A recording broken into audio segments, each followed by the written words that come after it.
آغاز یک هفته دیگر رو به همه شما بینندگان عزیز شد باش میگویم. ساعت به وقتی پراگ هفت است و فرصت است که من برایتان اخبار تاجیکستان و جهان رو معرفی میکنم. برای اینکه روزتان رو با رادیو آزادی شروع میکنید منت داریم و حالا توجه میکنیم به خبرهایی که من در دست دارم.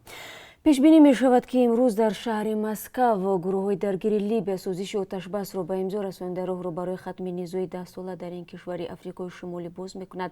خبرگزاری فرانس پرس این خبر را با تکیه به منبع‌های بلند مقام در حکومت لیبی نشر نمود. رئیس شورای عالی دولت خالد المیجری گفت که حکومتی از جانب سازمان ملل متحد اعتراف شده وحدت ملی و رهبر گروه مسلح خلیفه الحفتر روز دوشنبه 13 ینوار سوزش را در مسکو امضا می‌کنند. باری آخرین رئیس حکومت وحدت ملی فایز سیروج و هفتر ماه نوامبر سال 2018 در شهر پالرمو ایتالیا ملاقات کرده بودند. بعد از آن هفتر در فکر اشغال طرابلس قرارگاه اساسی وحدت ملی شد. هفتر که رهبری ارتش ملی لیبی را بر عهده دارد میگوید سوزش آتش‌بس در حال قبول می شود که حکومت وحدت ملی شرطهای آنها را قبول کنند. 12 ینوار حکومت وحدت ملی اظهارات پخش نموده ابراز داشت که در جواب به درخواست پرزیدنت‌های ترکیه و روسیه حکومت وحدت ملی در لیبی سر از 12 ینوار آتش‌بس اعلان می‌کند. مقامات قرقیزستان روز 11 ینوار 6 ساکنان دهه کوکتوش را با اتهام برانگیختن ناآرامی در مرز دستگیر کردند و این سبب شده است که همدهگان آنها روی آشبودکند اصفهان را بندند. بعد دعوت نیروهای میلیسا به دهه شام 11 ینوار راه باز شده است. روز 12 ینوار همچنین تعدادی از ساکنان کوکتوش که به یک محل امن انتقال داده شدند به خانه‌هایشان برگشتند. دفتر ریاست جمهوری قرقیزستان گفت که دو طرف تصمیم گرفتند افزود در مرز روز 14 ینوار در یکی از محله‌های مرزی بررسی نمایند. روز 11 ینوار مقامات تاجیکستان و قرقیزستان گفتند که رهبران دو کشور امامعلی رحمان و سورونبوی جینبیکوف درباره افزود در سرحد صحبت و به ادامه مکالمات درباره حل مشکلات مرزی تاکید کردند. در خبری دفتر مطبوعات رئیس جمهوری تاجیکستان آمده است موافقه حاصل شد که با مقصد پیشگیری از تشنج وضع در منطقه‌های نزد سرحدی ملاقات و فعالیت گروه‌های کاری جانب‌ها فعال گردانده شود. محله‌های نزد سرحدی دو کشور شب 9 به 10 و 11 ینوار نارام بود و در بعضی جای آن سنگ‌اندازی ساکنان به ماشین‌ها یکدیگر مشاهده شد و صدای تیر به گوش می‌رسید. مقامات تاجیکستان و قرقیزستان ساکنان هر دو طرف را به ناآرام شدن وضع متهم کردند. رئیس جمهوری قرقیزستان گفته است که سبب‌های مناقشه تحقیق شود و آنهایی که سببگار ماجرا شدند جزا بگیرند. به گفته دفتر مطبوعات حکومت قرقیزستان قرار است هیئت با رهبری جینیش رزاقوف معاون نخست وزیر قرقیزستان با هیئت تاجیکستان زیر رهبری عظیم ابراهیم معاون اول نخست وزیر راههای جلوگیری از مناقشه و تحکیم امنیت در مرز را بررسی کنند. دو طرف همچنین باید سری سرعت بخشیدن به کارهای برای تعیین و علامتگذاری مرز گفتگو کنند. سرحدبانان تاجیکستان و قرقیزستان میگویند افزود در مرز دو کشور مرکب ولی فعلا زیر نظارت باقی میماند و دیگر صدای تیراندازی به گوش نمیرسد. سرریاست نیروهای مرزبانی تاجیکستان و کمیته مرزبانی قرقیزستان گفتند که پاسبانان از دو طرف مرز گشتزنی را ادامه میدهند و جنجال و کشمکش دیگر دیده نمی شود. طی چند روز اخیر منطقه آسیای میانه و افغانستان را سرمای سخت فرا گرفته است. در اکثر کشورهای منطقه روزهای اخیر برف باریده و هواشناسان هشدار میدهند که هوا باز سردتر می شود. مقامات افغان میگویند که بر اثر بارش سخت برف و باران روزهای گذشته 19 نفر در این کشور جان باختند. مسئولان در این کشور روز 12 ینوار به رادیو آزادی گفتند که این افراد روز 11 ینوار بنابر برفباری شدید و هوای سرد در ولایت‌های هرات، قندهار و هلمند جان باختند. به گفته مقامات افغان شماره قربانیان سردی‌های این زمستان به 24 تن میرسد و امکان دارد که تعداد آنها بیشتر شود. در برخی از منطقه‌های این کشور روز 11 ینوار سردی هوا تا 12 درجه زیر صفر بوده است. مسئولان اداره هواشناسی این کشور گفتند که افغانستان را روزهای آینده سردی‌های بیشتر انتظار می‌باشد. در اکثر منطقه‌های تاجیکستان نیز از 2 روز به این طرف برفباری‌ها ادامه دارد. در حال حاضر به دلیل برفریزی‌ها و خطر فرآمدن ترمه‌ها حرکت نقلیات توسط روی دوشنبه چناق موقتا قطع شده است.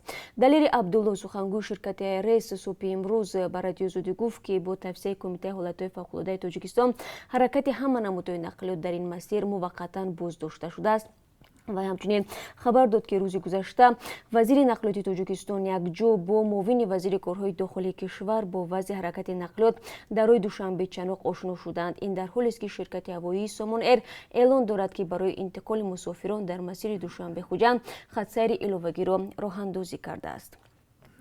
مقامات داستانی کل تاجیکستان به ضد خریدن عبدالله روحانی 35 ساله تاجیک با اتهام فرودگرایی پرونده شده.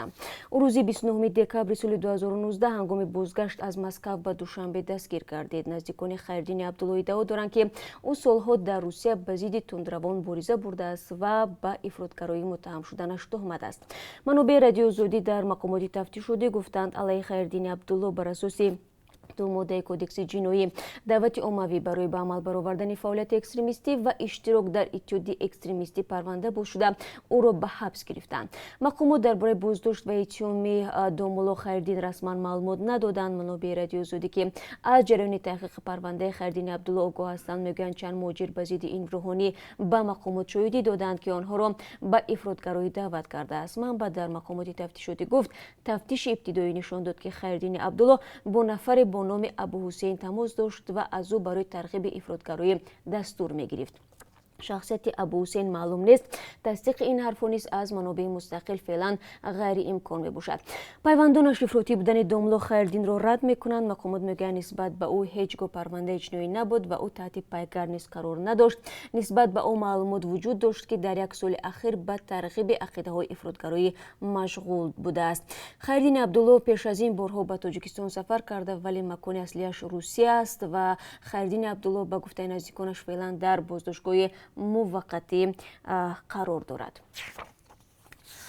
خوب برو میاریم به خبرهای دیگر و یادآور میشم که شما نویدی بامدادی رو تماشا دارید. صدها نفر از دانشجویان در ایران روز 12 ینور نیز در چند دانشگاه تظاهرات کردند. آنها از آن خشمگینند که نظامیان کشور سبب سرنگون شدن هواپیمای مسافربری اوکراین هستند. در ویدیویی که در شبکه‌های اجتماعی میچرخند دیده میشود که چگونه دانشجویان در نزد دانشگاه بهشتی جمع آمدند و به ضد آیت الله علی خامنه‌ای رهبر عالی کشور شعار میدهند. روز 11 ینور نیز صدها نفر در شهر تهران و دیگر شهرها و در نزد دانشگاه‌ها اعتراض کردند. دونالد ترامپ رئیس جمهوری آمریکا با طرفداری از تظاهرگران شجاع در ایران همزمان با حکومت این کشور هشدار داده است که چشم جهانیان به سوی آنهاست. بعد سرنگون کردن تصادفی هواپیمای مسافربری اوکراین صدها نفر از ایرانیان به خیابان‌های تهران ریختند و اعتراض نمودند. خبرگزاری نیمه رسمی فورس نوشته است که بعضی از تظاهرگران عکسای قاسم سلیمانی فرمانده سابق واحد قدس در سپاه پاسداران انقلاب اسلامی ایران را پاره می‌کنند. ژنرال ایرانی روز 3 ینور در نتیجه ضربه موشکی آمریکا کشته شد. تخمین خبرگزاری فورس تعداد تظاهرگران از 700 تا 1000 نفر بوده است. رهبر منطقه جدایی‌خواه ابخازستان گرجستان راول خجیمبا در پی اعتراض‌های 4 روزه شهر سخومی به استعفا رفت. عریضه استعفای او را سابق سروزیر ابخازستان سرگئی شنبه شام 12 ینور در میدان ریاست جمهوری ارائه کرد. استعفای خجیمبا را رئیس پارلمانت ابخازستان والری کوارچیا تصدیق نمود. اعتراض‌های ابخازستان 9 ینور آغاز یافتند. اعتراضگران اصرار می‌ورزیدند که خجیمبا با تقلب در انتخابات ماه سپتامبر پیروز شده است و باید به استعفا رود. برمیگردیم به خبرهای تاجیکستان. وزارت کارهای داخلی تاجیکستان میگوید ادعای بیبی جون نظر و ساکن شهر نورک در مورد شکنجه شدن پسرش هنگام بازداشت از جانب ماموران میلیسای نویه فردوسی پایتخت یگان اساس قانونی ندارد. پیشتر بیبی جون نظر و ساکن شهر نورک در صحبت با رادیو زودی گفت روز 31 دکبر پسرانش پرویز ارزو و علیشر نبیف که برای تجلیل از سال نو از نورک به دوشنبه آمده بودند از جانب ماموران میلیسا بازداشت و شکنجه شدند.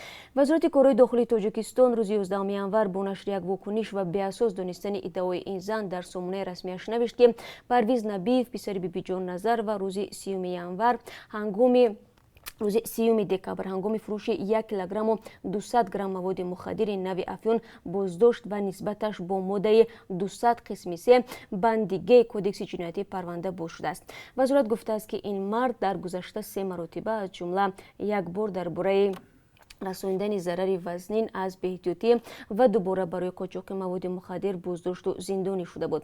وزارت درباره شکنجه شدن یا نشدن دو برادر این مرد چیزی نگفته است، اما قبلا یک کارمند شعبه کارهای داخلی نویای فردوسی دوشنبه گفته بود که دو برادر پرویز نبیف را تنها همچون گمانبر برای بازپرسی آورده بودند ولی بعدا رهایشان کردند. بیبی جان نظر و ادعا دارد که در این مدت ماموران میلیسا فرزندانش را شکنجه و اذیت کردند.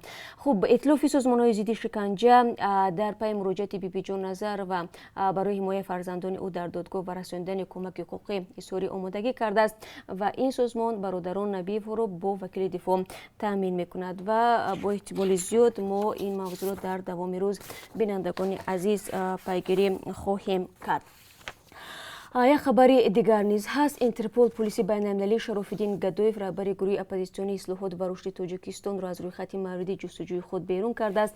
این رهبر گروه مخالف حکومت تاجیکستان که در اروپا به سر میبرد سال 2013 از جانب حکومت تاجیکستان در روی خط موردی جستجوی اینترپول قرار گرفته بود. مقامات تاجیکستان تا هنوز این خبر را توضیح ندادند. همکنون بعد از 7 سال آگاهی سرخ از نام شراف‌الدین گدایف برداشته شد و جستجوی او از سوی اینترپول قطع گردیده است. این فعال سیاسی تاجیک سال 2014 در اسپانیا بر پایه روی خط اینترپول بازداشت شده بود اما با حکومت تاجیکستان تسلیم کرده نشده است.